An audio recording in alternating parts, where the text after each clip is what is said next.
active musician for over 40 years now. Which ones are your favorite albums from your discography by decade? I only put out 2 albums in the 80s, I think. Darkness Descends and then Leave Scars.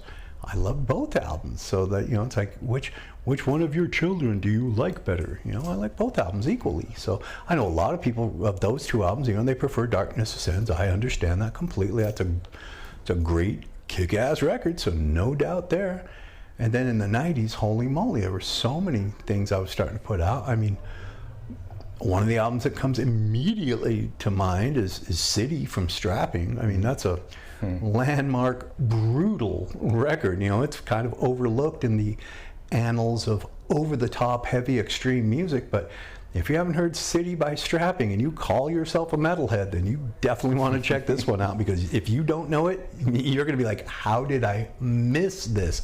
My word. So there's that. And of course, there's Symbolic. There's Individual Thought Patterns. There's Demonic from Testament. Those are all fine records.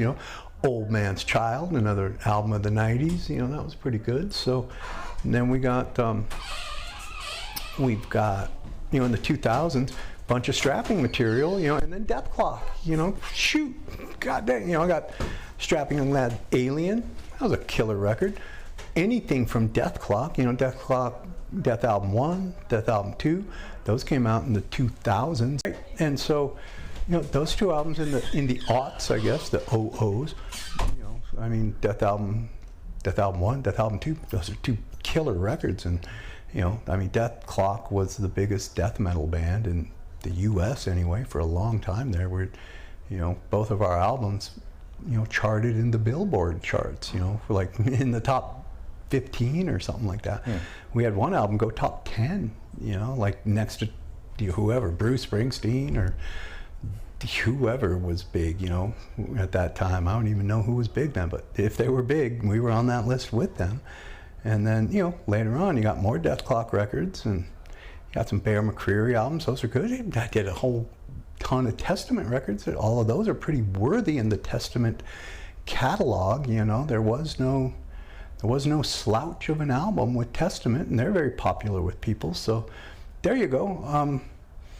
All I ever try to do is just put out some great records, like one of my latest albums to come out, and we've got a re-release coming, is the Dark Angel Extinction Level Event album.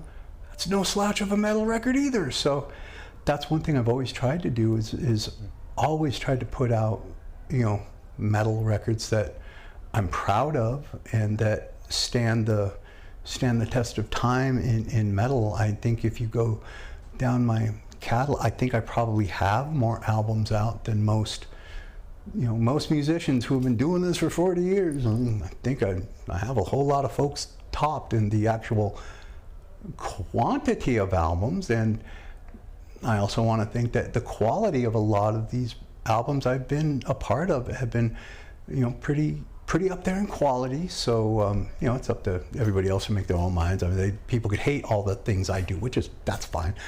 But, I've always tried to have a sense of integrity for what I've been a part of. So just, trying to lay down some really savage metal that will stand the test of time. That's what I'm about. So I'm pretty fortunate to be in the position that I'm at. So I will take it, absolutely. On which album do you think you did your best as a songwriter and a drummer? Well, let's see. There are a lot of albums that I play drums on that are, they've had an impact, but I don't do a lot of the writing. I know a lot of people will say Symbolic is Gene's best record. I remember when we put out City. Symbolic was my album of 1995. City was my next album to come out in 1997. And people had said, Hoglan sucks on this new record. It's, he didn't play like on Symbolic. The material didn't call for Symbolic style playing. That would have not suited that style at all. So that is one thing that I've always wanted to be known as, is a well-rounded drummer, as opposed to the most, anything, the fastest, the, whatever, like any sort of, hyperbole or just whatever sort of explanations that, adjectives you could use at me. I like well-rounded. Like I'm okay with that one. I want to be a drummer that's known to, yeah, you can play all the fast, heavy, savage stuff, but then have you heard the guy groove? Yeah, I can groove like crazy. That's important to me, and that's one thing that heavy metal is not necessarily known for, is having a lot of groove. It's a lot of guys who are technically proficient, can play at blazing fast speeds, can play real precise and all that sort of stuff. And in this era of pro tooling, all music is so perfect now anyway that, I like being a part of albums where it's like, oh, we're just going to capture what we're playing. Great, killer. That's one way to separate yourself. It's like, deny the Pro Tools machine, deny the gridding, deny the sound replacing, just let everything be as you played it. And so nothing wrong with that. That seems to be becoming a thing of the past, which is, all music is starting, it used to have this wide range of like dynamics and just all sorts of sonic templates that have just ever been just kind of getting squozen to where everything is going to sound like this now. You got all your parts on the drums are just perfectly, everything is perfectly at, even though the drummer was really erratic when he played, boy, you fix that all up to where it's all nice and even, and the guitar riffs or plays it great one time, and then you loop that 4 times, you got your verse. You loop that one riff in the chorus, you loop that 4 times, you got your chorus. You've got 3 or 4 songs recorded very quickly that way. That's great, awesome. That's a very efficient way to do things. Might you be losing a little bit of just human feel? If you're okay with that, then keep moving in that direction. That's fine. There's nothing wrong with it. It's just a matter of choice. I've always chosen to, if I'm going to record a record, I never go into a record going, they're just going to fix it. They're just going to let them do the drum thing where they fix all the drums and all that. No, you can't do that. I come from the era where it's like you got to know your material. You have to have your start of the song to the end of the song 10 times done well. There's no punching in, there's no cutting, there's no, I totally understand and utilize the concept of comping, where I'll give you 8 tracks of a song or 5 tracks of a song, whatever it is you're looking for, and then you use one as the main bed and you use 85% of that song, but then there's that lick here that you did on this version 5, pull that down to version 3, there's your bed one, and then there's that one lick that you did in version 2 that was pretty cool, throw that right there, and I'm fine with that. I understand that sort of thing. And so modern technology is great in that regard, but that's where you can really go down a level of rabbit hole of, boy, there's no end to that argument. What is real anymore in music? That's the people that are talking about AI as, oh, now you can write AI songs, holy moly, shoot, man, people have been doing that for 25 years now, and now people are starting to hear about it. So now it's a big thing, now it's huge. Dude, you know how many people have just you chop up some stuff in Pro Tools and you just take a piece here, drop that there, take a piece there, drop that there, and all of a sudden a song that went like this now goes like that. People have been doing that for years, and now it's a big thing, so there you go.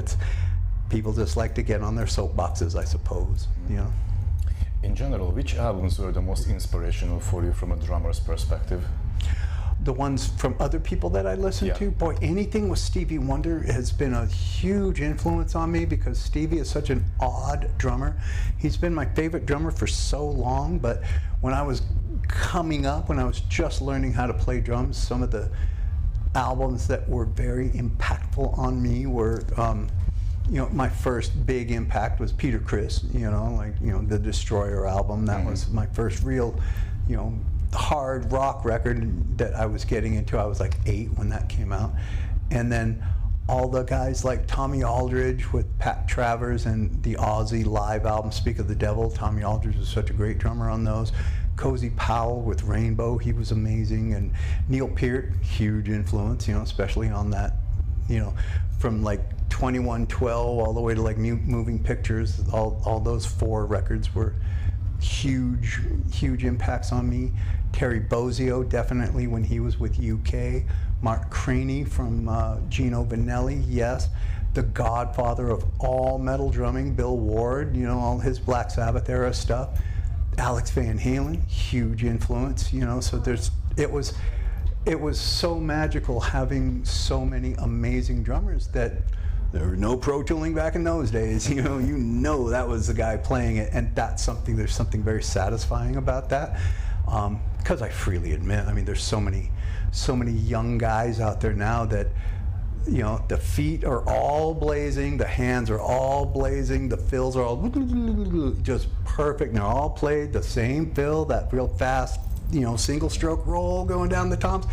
Everybody does that so great, and then you got the technical drummers that know how to really separate all sections of their minds and their bodies and all that. That's fantastic. But for me, and that's great, for me, growing up, hearing the guys really pulling those off, you know, those sort of crazy licks off, that, you know, that was very impactful for me. So a lot of those drummers that I've mentioned, and just every drummer was somebody to learn from back in the day, you know, whether you wanted to learn something good or you wanted to stay away from some of the bad things that a lot of drummers did. I always found Charlie Watts, for instance, everybody called him the greatest rock and roll drummer ever. I always found that his meter would always ramp up in songs. Like, I don't know, you take a song like the Rolling Stones, Brown Sugar, starts off nice little slow groove, and by the end of the song, I mean, if you just like, you know, fast forward from the start to the finish, it's like, you know, like that in terms of meter. I'm like, well, isn't being a drummer, being a great drummer, isn't that you're supposed to be like real solid through the whole thing? I know I'm not, you know, when I was growing up, my meter fluctuated, but I had to learn it. So there you go, you know, John Bonham, holy moly, you know, I did not know his drumming until I was a little bit older. I was at 20 when I really discovered Bonham, and my word, no wonder, like, he's so revered, you know, like, he was just doing things. You know, he was the Little Richard of drums, just a complete Martian, you know, coming from Mars. When, you know, and I know there was Carmine Appice and guys like that. I just wasn't real familiar with what he was doing, but for me, Bonham, I understand where people are so into him as a drummer, you know. So, and I've been, you know, very, very fortunate. There was one time when, you know, Bill Ward was talking to a large audience of people, and it was at a tribute for John Bonham, and he was saying that the only drummer, you know, I grew up with John Bonham. You know, we were friends jamming together. We grew up together, and the only drummer I've heard in the last, you know, since John has passed, who reminds me of John, is Gene Hoglan. And, you know, I'm just scratching my head at that, you know, like, that's so, I mean, it's such a wonderful, beautiful compliment coming from our father, you know, our drum dad of everything. Black Sabbath was the inception of all things heavy metal for us. They weren't called heavy metal at the time, you know, but looking back, it is what created the templates of heavy metal for us all, and Bill Ward was, you know, the important cog in that machine. So, you know, there you go. But I went off on a tangent there, but a lot of these drummers had a big impact on me, and so I take a lot from those guys. And I've always tried to push things forward, you know, like I've said this in many an article, like I'm a drummer, therefore I steal. I steal from other drummers, and I've always tried to point out, hey, this is this guy's lick, this is that guy's lick, this is this guy's lick. And I always figured that for every lick that I steal or style or approach, I'll try to put 2 into the pot. You know, if I'm taking 1 out, I got to put 2 in, just to, you know, try to help my own integrity, you know, like whether it be, you know, playing 2 rides or doing double bass patterns on the kicks when nobody else was doing them, or then placing the guitar riff over the top of the double bass pattern and, you know, matching that up. I'd never heard anybody doing that before, so I thought, well, that's a pretty good approach for Dark Angel, you know, that's one way we could have a little stylistic, here's what Dark Angel added to the style, and that style, double kicks doing some kind of fragmented pattern with the riff going exactly the same over the top of it. That's a pretty common thing these days, but when I was creating that back in my little apartment back in 86, 87 or whatever it was, just tapping my feet on, as I was on the toilet and then writing a riff to that, kind of thing, just always trying to, if things are going to impact you and you're going to pull from that impact, you got to replace the impact. You got to replace, if you're taking from a well, you need to replenish that well with more than what you've taken. So that's just an approach I've always tried to have, I guess. And what do you think? What makes a drummer a good drummer? I guess your meter has to be good. I suffer from that a lot. There's times when I feel like my meter is odd. Even though I'm known as the atomic clock, I'm like, sometimes, I know when I push and I pull, and sometimes that's just the nature of the business. But try to show some creativity, I guess. Like, that's what it is for me. I'm those who are, I am one of the original athletic drummers, where this is like sports, the high intensity playing. Sometimes it's closer to sports than it is to music. So, how fast can you be, and how much stamina do you have? And so I do treat this as an athletic approach. I train for these things. I wore the leg weights on stage tonight. Took them off after a few songs. That's a calisthenic training, I suppose. And so those drummers who just impress me. I mean, I think everybody's a good drummer, especially these days. You can't really tell anymore, like, are these drummers, because I know I listened to drummers that were doing a certain thing back in the day, and a lot of my approach and what other drummers of my peer group were doing, they were putting more extremities to that approach. Then after us came other guys putting even more extremities to the approach, and then therefore it kept going. These days, a lot of the super young guys are the guys that were cutting their teeth on guys like ourselves who were, pushing some boundaries, and that, along with today's technology where you can, you can create drums from thin air, if you want, and these days you can just never be sure. Is this drummer really pulling all of this off, or is there a lot of studio augmentation? You just never know. I'm not saying there is, I'm not saying there's not, but that is one thing that it's like you can never be sure anymore. What is actually true until you see them play live. Like, that's usually you can tell. And some of the drummers today are so impressive. Like, I'm brand new to social media. Like, I'm brand new to it as of the last few months.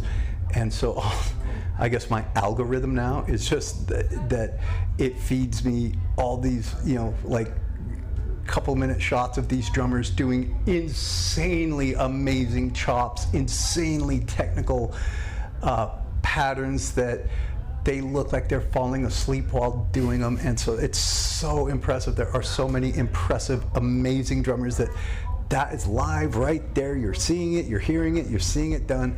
So yes, it can be done, absolutely. And so it's a very exciting time for all drummers, because BPM seem to be at a premium these days, like they seem to be on maximum, so not only do you have to play super duper fast, but you have to play super tasty, super duper fast. So those drummers are so amazing, so many great YouTube drummers, Instagram drummers, all that it's pretty exciting to see all the talent that is out there. Absolutely. What would you advise to a beginner drummer? Well, first thing, I would advise to stretch, because if you stretch and do proper stretching and all that, I've got this, I'm just showing you really quick my little stretching technique. I'm going through it really fast. These you feel there, these, you feel here, and you do it all over here. Like, if you stretch and you keep doing this as you're young, I've never had any serious issues of, tendons, ligaments, cartilage, anything like that. Every once in a while you get a little sore for a day or so, but that I always know that's going to go away. But that would be one thing for young drummers that I would say would be, stretch, and you're never going to have an issue. Do some proper warm-ups too. Don't let your first impacts of your drums be the first impacts on your whatever, wrists, fingers, all that. Just do something to just warm yourself up a little bit. And most drummers, I think, do that anyway, but I never used to. I used to sit behind the drums and just play.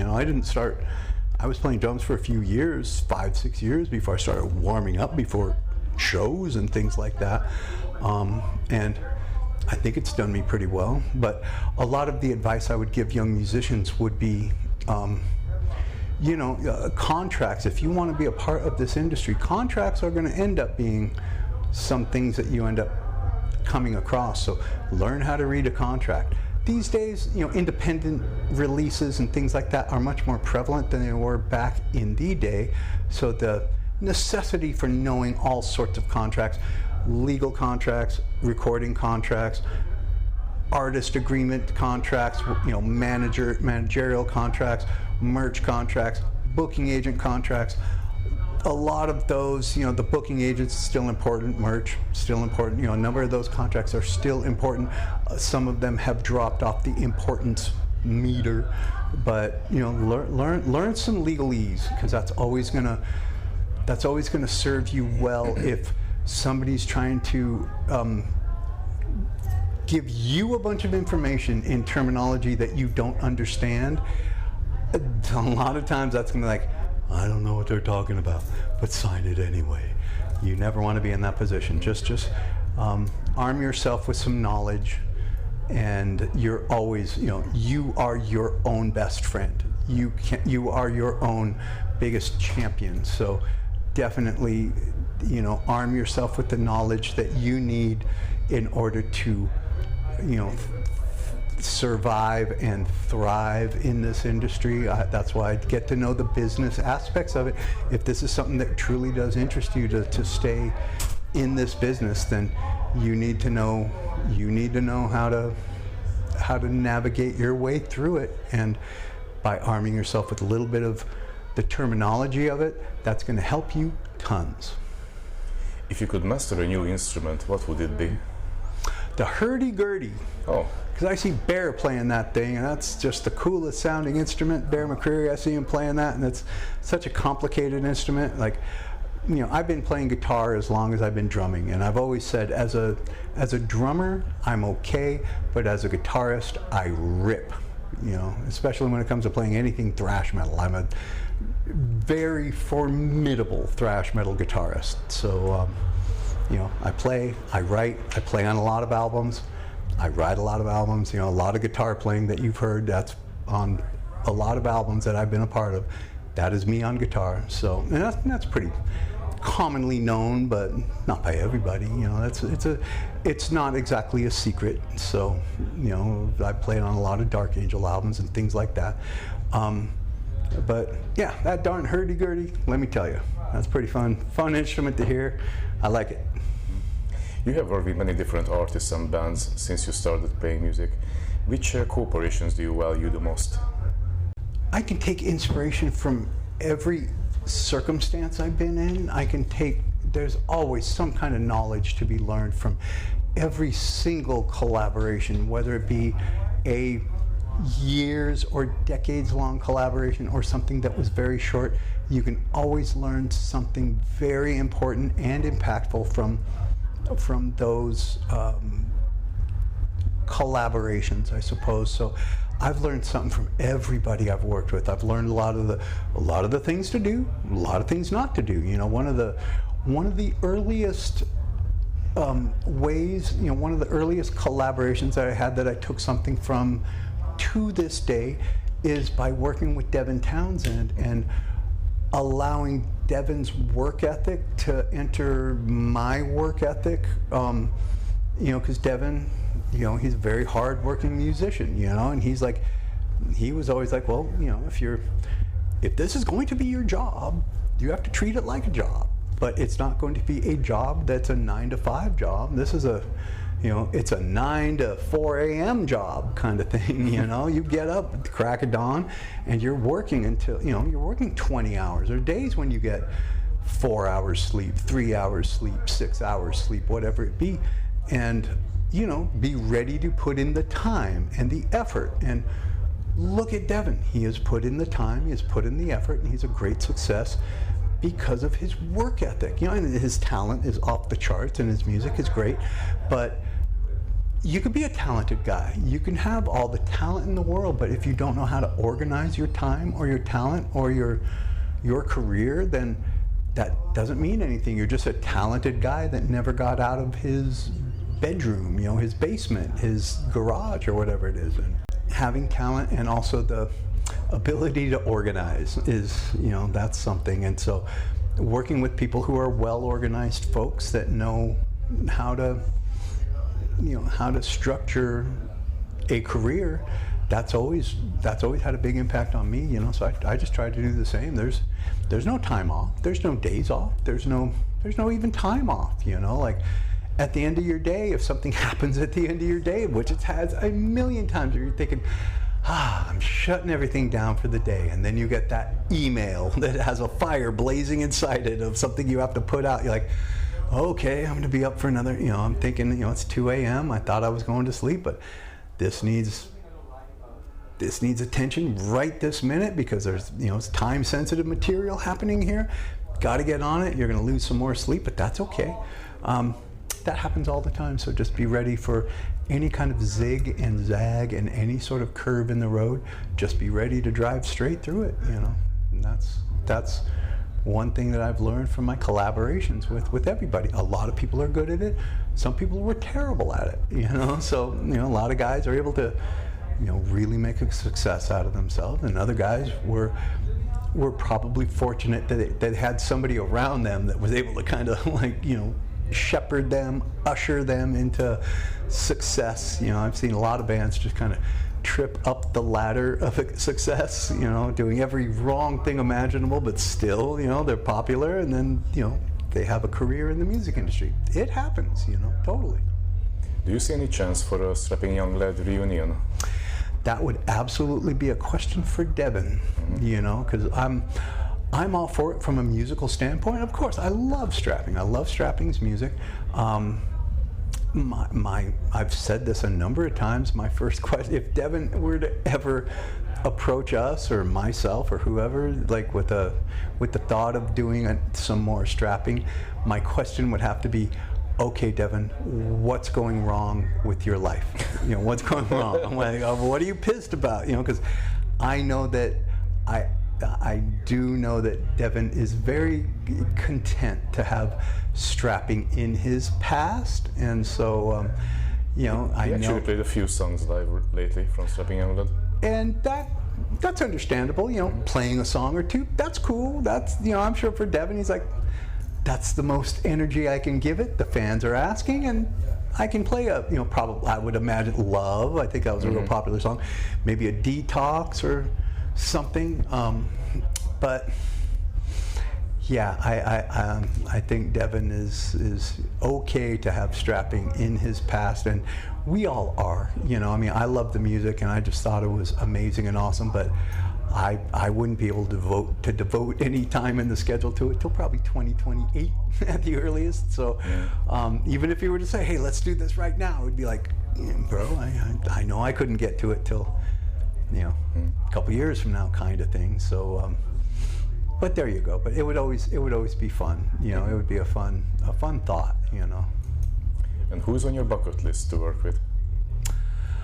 Well, it's on my bucket list to release the album with Lara Christine that we have been working on for some amount of time, and it's been, we've both been busy with Dark Angel and other projects that when we finally get the time, like having Dark Angel become such a prevalent part of my life at this stage in my career was something that was very unexpected by me, you know. So I've been thinking for the past number of years that when I get a number of these projects just kind of in the position where it's like, okay, we've done this project for the last, you know, album cycle, touring cycle, you know, pile of year and a half or whatever it is, 2 years, and then we've got this other one, album cycle, touring cycle, okay, that's done.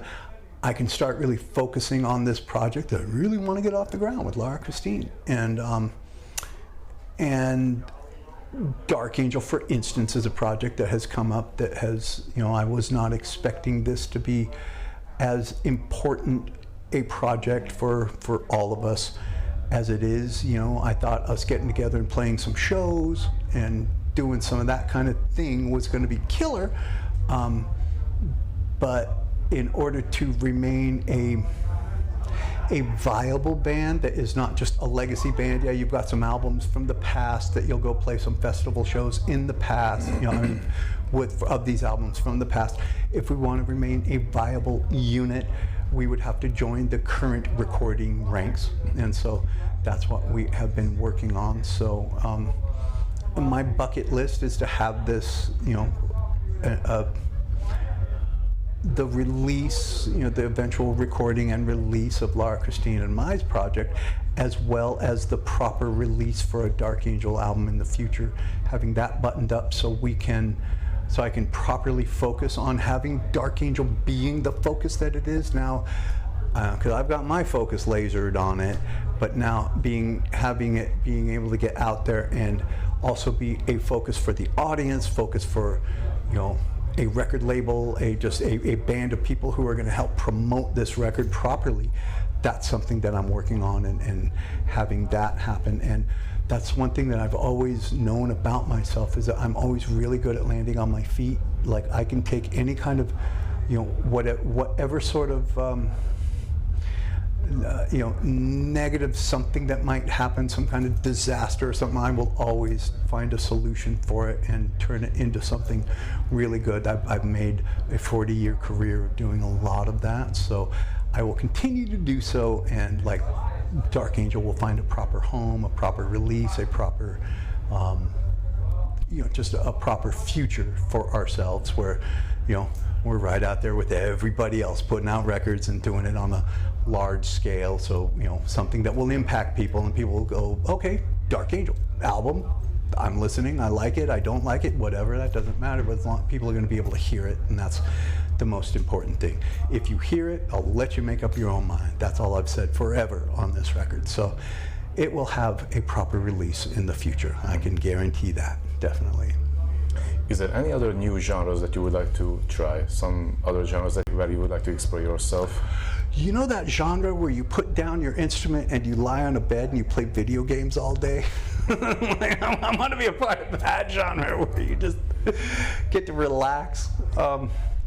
You know, I am open to everything, you know, like there's a lot of genres that I've been a part of that didn't exist before, you know, I got to be a part of them. So there's always a genre to be created, and I might be at the inception of a new genre again somewhere.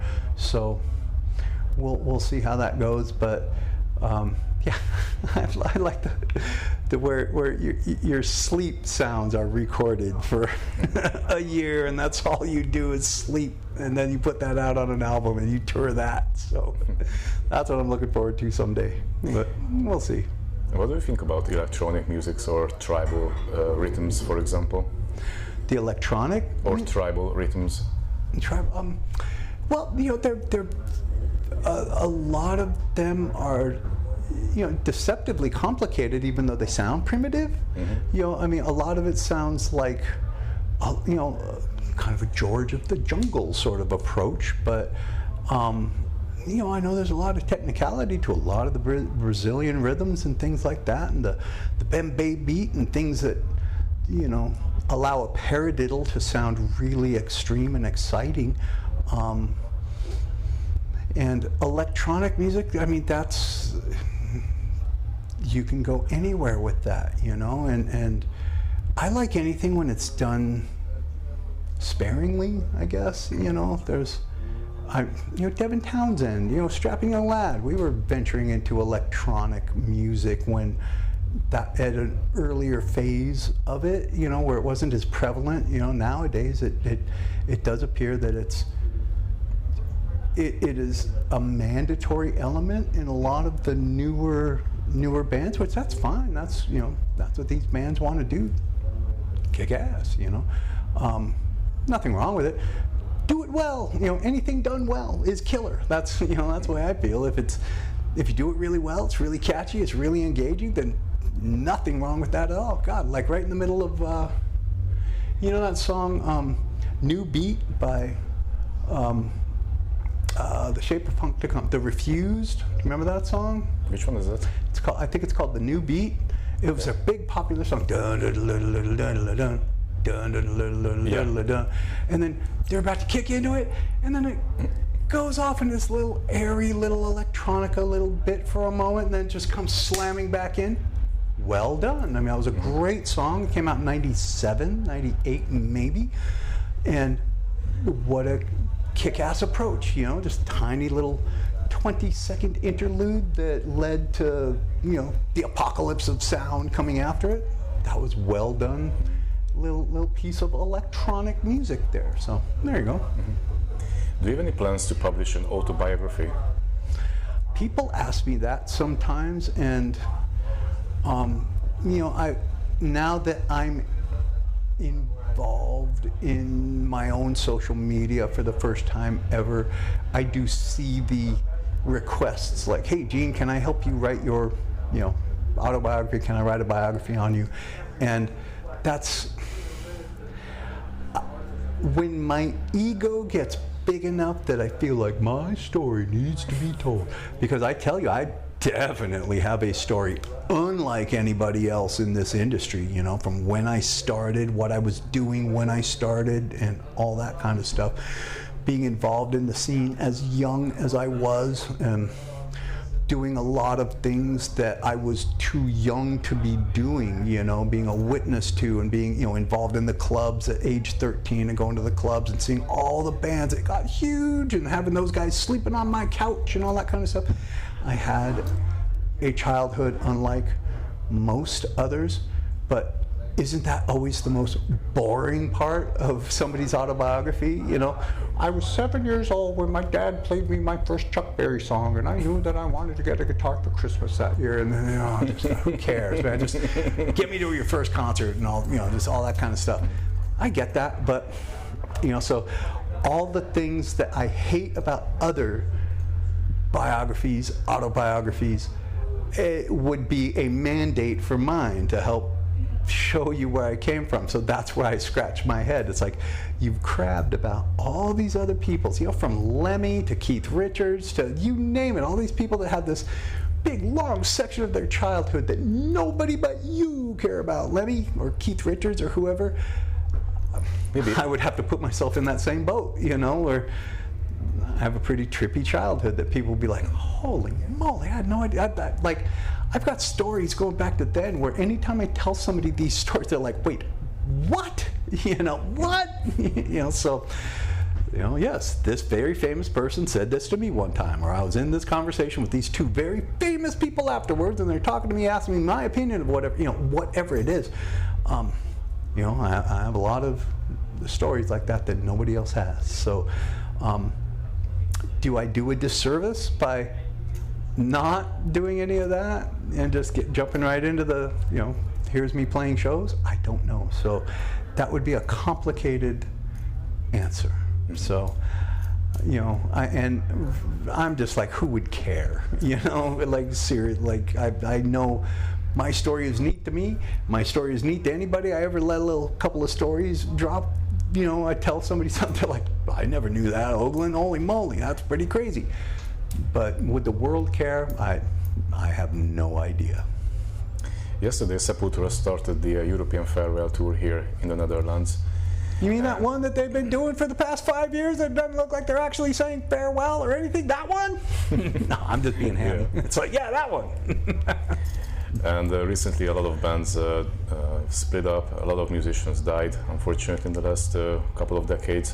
What do you think? What's going to happen with the metal genre? How do you see the future of metal music now that a lot of people are retiring and dying out? Oh, I think there's no danger of metal going away. You know, it will ever evolve.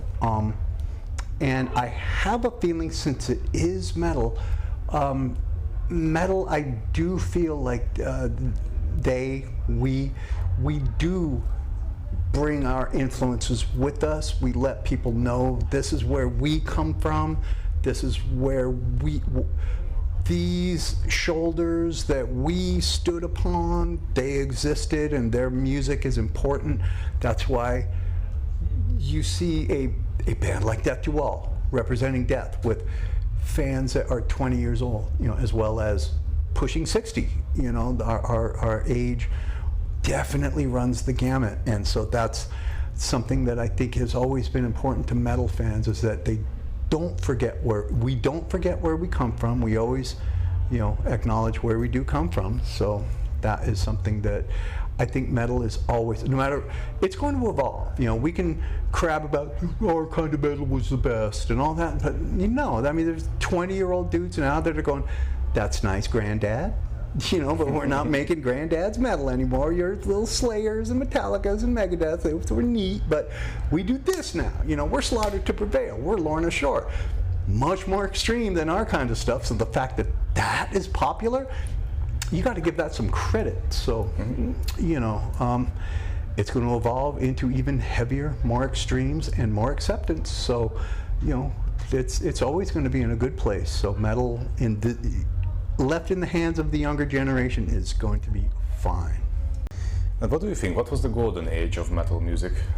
I try not to be a purist. So, you know, I mean, the year 1980 was such a landmark year of metal releases and the concerts that were starting to happen. And, you know, that was such a important year. Like, if you Google the year 1980 in metal, and you just see just album after album that are still impactful to this day, 46 years later, still important, talked about records on a daily basis by metalheads, still important.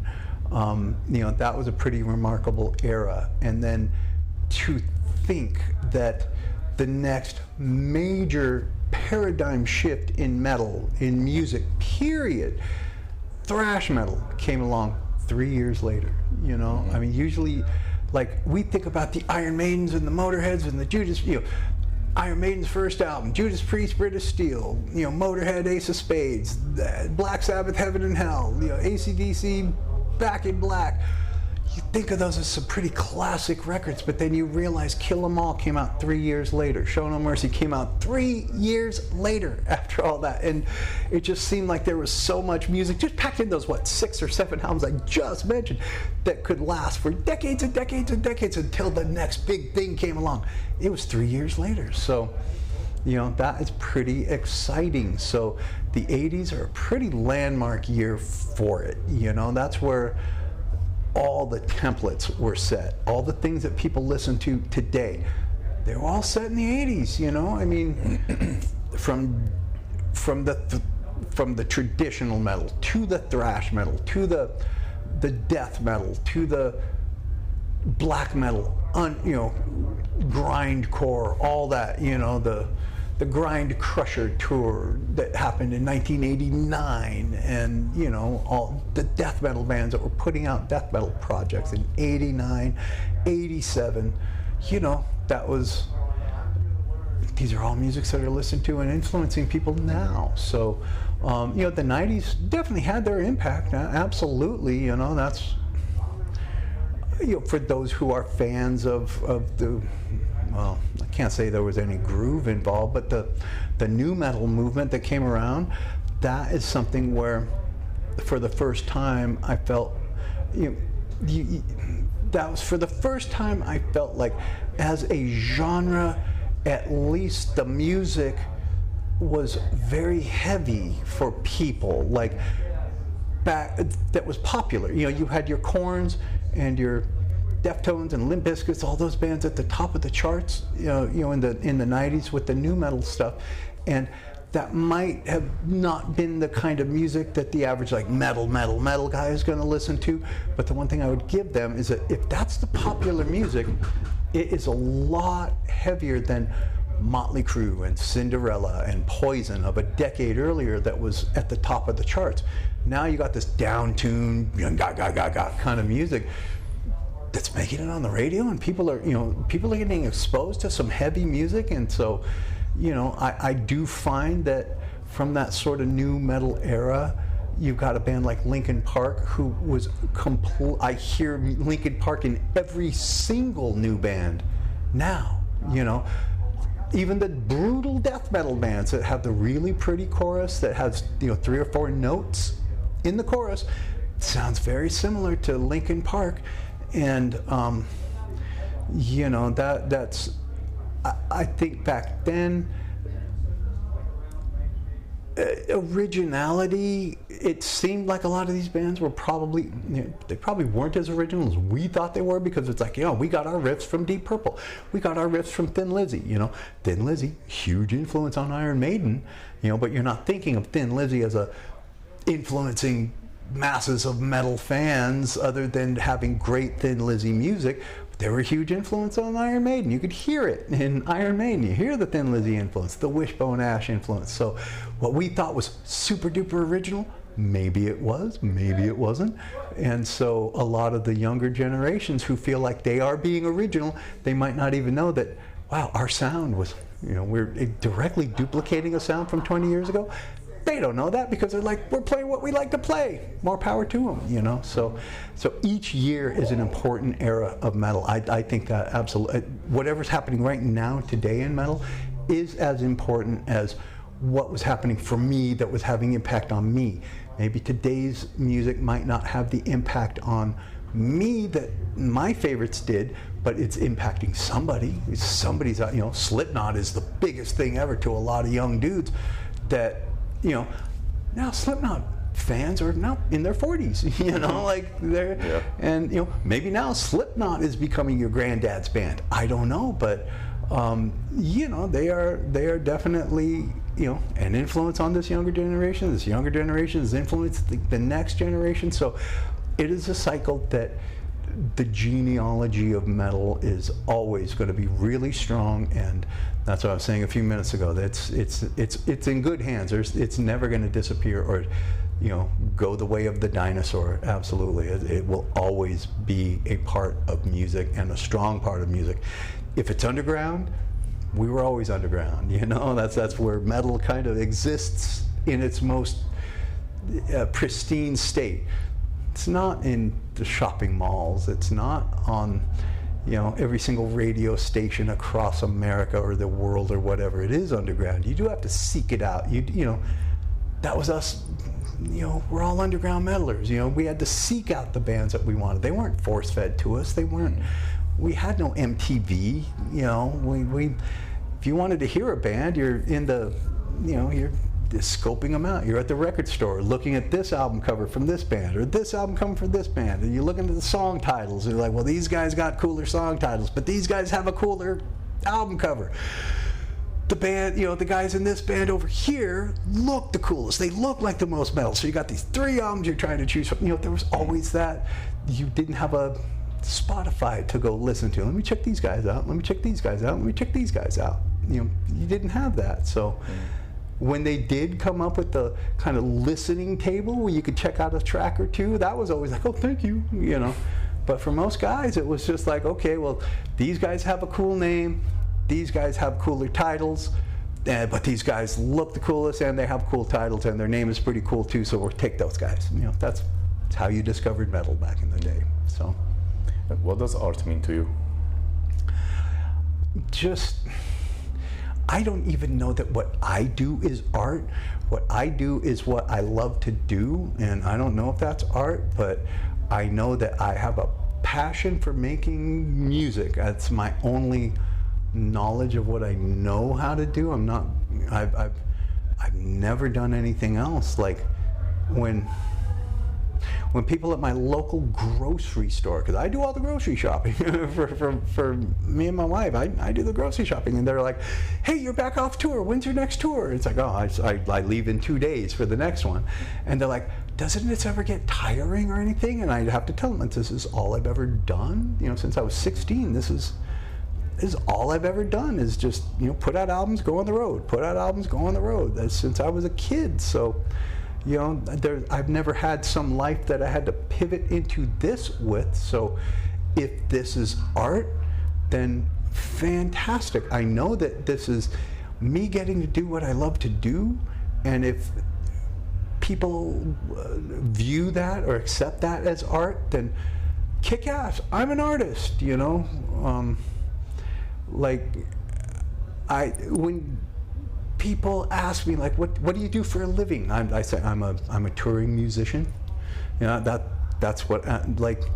Then if I see them ever again, they're like, I Googled you and you're a rock star, and I'm like, I'm a touring musician. I mean, that's like, that might be what you see, but I'm just a dude that gets groceries. I'm a dude that washes the dishes. I get the car washed. I play some drums. You know, I play some guitar. That's it. You know, I'm just, so if somewhere in all of that art is created, then fantastic. But I do know that this is me displaying a life where I get to get my jollies out. So that if that gets construed as art, then thank you anybody for construing that's art. So it is. Fantastic, I'll take it. And what do you like to do in your free time when you're not busy with music?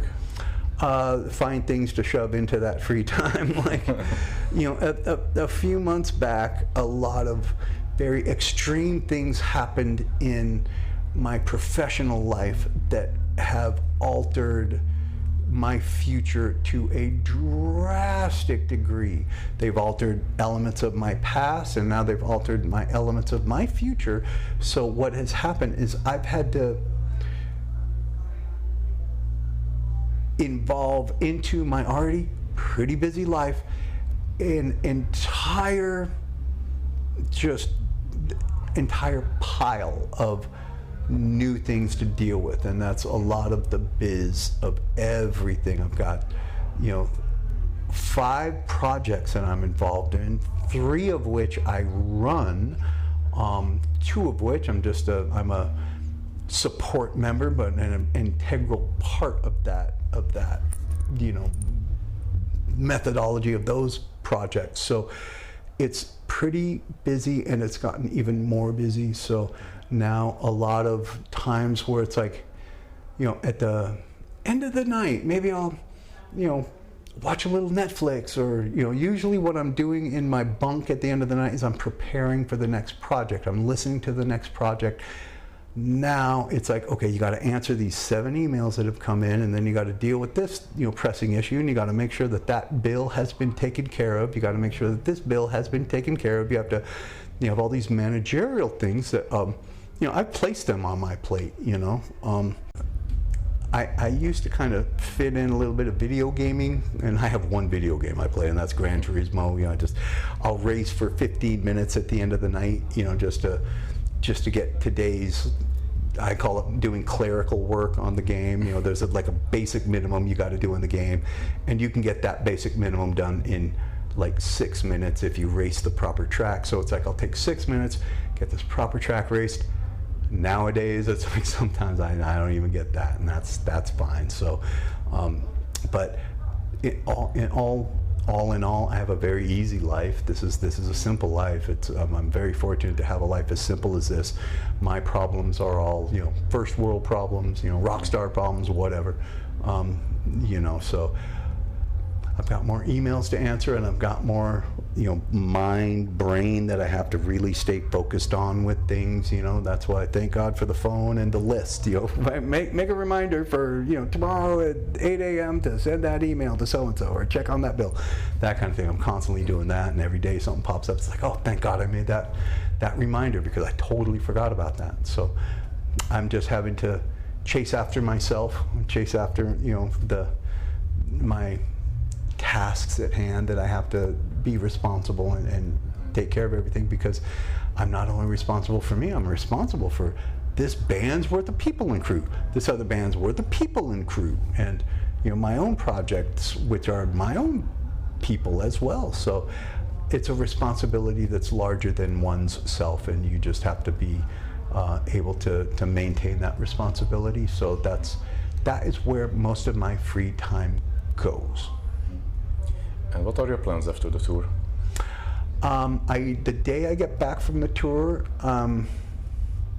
I have to set up my drums. Right now, currently, my drums are set up for my sister-in-law, who is playing drums for my wife for our project.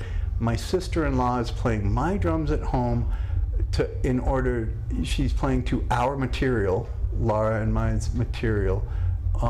She's 5'4", so she's got a tiny little setup of my drums. So I got to get in there, put the drums back for this frame, and then I start rehearsing material with Laura, and I start rehearsing the Bear McCreary set, which Bear McCreary returns to Europe 2 weeks after I'm done with this one, pretty much. I forget the amount of time, 2-3 weeks at the most. And then we come back and we do a US run as well with the Bear stuff. Then there's upcoming things there's some things with Dethklok on the horizon that we're gonna hopefully get to announce at some point soon. So there's that going on. And then we are also working on some Death to All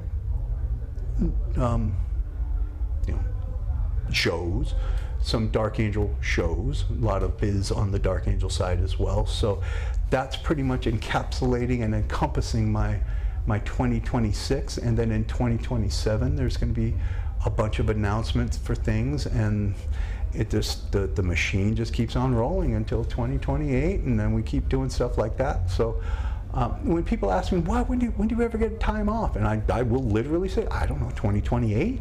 Like that's when I'm going to have some time in the schedule. I don't know if I'm going to get, I'm sure things are going to get filled, but I'm in a very fortunate position, and I don't complain, and I'm very fortunate. I'm said it a million times, I'm the poster child for living one's dream. So I never complain about the schedule when it gets crazy, or things are just going right up against each other. It's like I've said this a bunch of times, where it's like, well, Gene, you asked for this. When you were 13 years old, and you're like, I'm going to be doing exactly this with my life. You are, and you asked for this, so you don't complain. So I don't. Last few questions. Please name your 5 favorite albums of all time. No, my word, God, you always got to give me a heads up on that one. I'm going to name 5 albums that I love, and I'm just going to so randomly bring those up. 1 would be Inner Visions from Stevie Wonder. 2 would be No Sleep Till Hammersmith from Motorhead.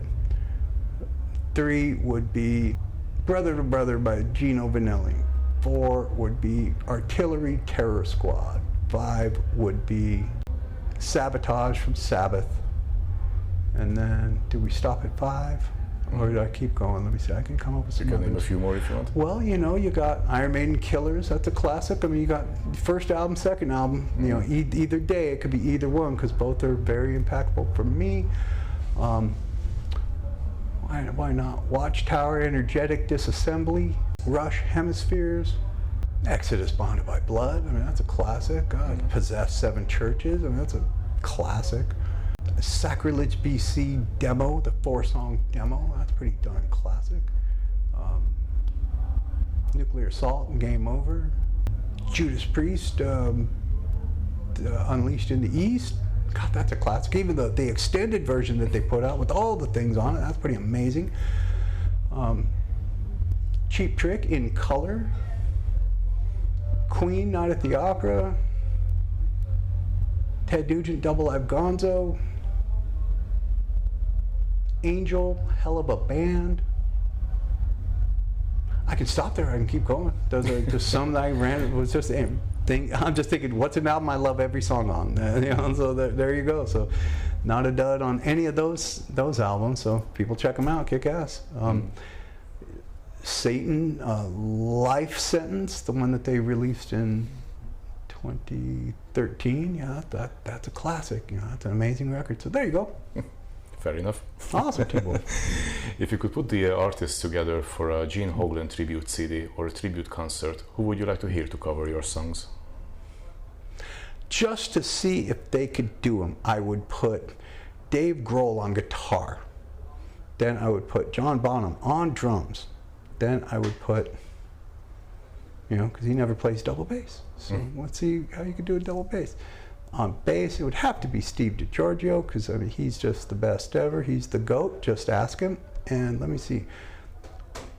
On vocals, boy, that would run the gamut, you know, because you got so many different vocal styles. I think the vocalist who would have to be able to be the one to do all of it, if not Lara Christine, then the Heathen from Zimmer's Hole, because his voice can run the gamut, or Mike Patton on vocals, because he could handle the gamut of vocals that there's been involved. So there you go.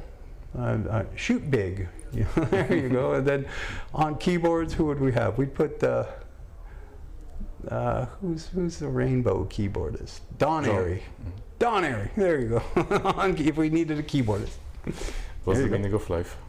If you're able to follow your dreams, and you have followed your dreams, then you should be happy about following your dreams, and congratulate yourself for being able to follow your dreams. So there's a lot of positivity and all that. Being fortunate enough to know your dream early, then being able to put yourself on the path to be able to follow it and accomplish your dreams, I think that's pretty meaningful to a happy life. And it really comes down to, you know, kind of two words: be happy. You know, I'm a pretty happy dude, and I do not look for unhappiness. I'm not a guy that, you know, everything's going so good. Where can I find some kind of dark little thing going on somewhere that I could focus on? Oh, there it is. Well, that is not me. So if things are going good, you know, if it ain't broke, don't break it. You know, there's the meaning of life right there. You know, that works. Do you have any message to your fans? Well, to anybody who's paid attention to me over the years, I sure do appreciate your support. And, you know, if you are anywhere near any show that I am playing, the most recent are going to be these Death to All shows here in Europe over the summer, over June of 2026. If you could make it out to any shows, I guarantee you are in for an amazing, magical night of metal. You will be very happy. I've mentioned it before. Do not be the person that gets the phone call the next day, say, "Where were you? You missed the best night of the year." You know, like our booking agent is here. They run this festival, and he just came to me and said, "This was the best metal concert I've seen all year, and nothing is going to top this." That's what Luke said. And, you know, we're in June, so we already win. So there you go. Don't be a loser. Make it out to the Death to All show. And if I'm coming with any other band, pay attention to the socials, pay attention to all the medias, and you'll see who I'm on tour with, and come out to a show, you know, because you're going to get to see, hopefully some pretty, you know, decent drumming, but you're going to see some pretty interesting music, because all the music that I'm involved in that's currently going to be on the road throughout this entirety of 2026 and 2027, it's all going to be some really interesting music either way you look at it. So come on out to a show, and thank you guys very much. Hit me up on the socials, and, you know, hopefully we'll all get to rock together at some shows coming up in the future. Thank you so much for the interview. Excellent, Tibor. Thank you. Sorry, my hands are sweaty.